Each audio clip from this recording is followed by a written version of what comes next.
In this video, I will show you how to fix ESPN video keeps freezing while streaming.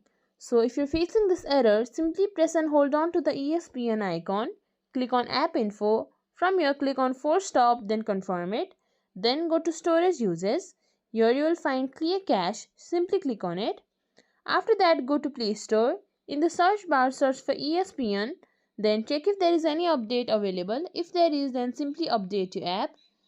And even after that, if it's still not working, you can simply press and hold on to the ESPN icon, uninstall, confirm it.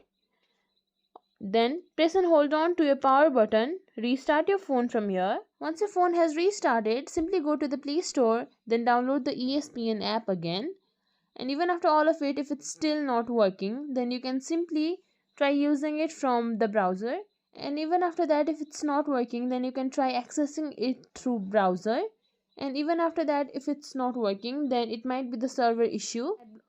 And one more thing that you have to ensure is that any ad blockers, VPN, proxy, if it is turned on, then simply turn those off and then try browsing from web browser.